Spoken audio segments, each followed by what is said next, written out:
Ja, det er så lige en kort videodemonstration af UVAs prototype til Kinesthetic and Embodied Interaction.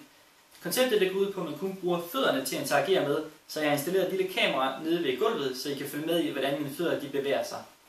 Under det ene knæ vil man normalvis have installeret en Pico-projektor, så man kan projektere interfacet op nede mellem ens ben på gulvet.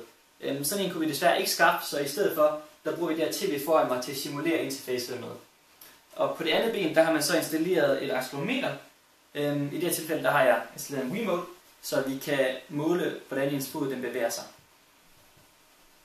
Så hvis jeg stiller mig heroppe foran, så tror jeg, hvis nu det passer med, at I kan se mig nede på mit kamera ved gulvet.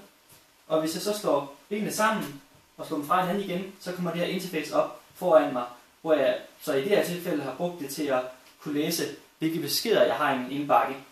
Vi kan se, at jeg har en besked fra Per Henrik Storm, og jeg kan vælge at læse den. Herovre til højre, der kan jeg enten vælge at sige ja eller nej, alt efter hvordan jeg vipper foden. Så hvis jeg ligger vægt foran mig på min højre fod, så kommer der sådan en lille bar op. Og jo længere tid jeg holder den, jo længere bliver den her bar. Hvis den bar så går helt op for enden, så siger jeg ja, og så kommer jeg ind til beskeden. Når jeg så er inde ved beskeden, der bruger man samme koncept med, at hvis jeg vipper lidt frem på foden, så kan jeg bladre den ene vej. Eller hvis jeg stopper op, så stopper den også selv op. Og hvis jeg vipper den anden vej, så kører jeg baglæns.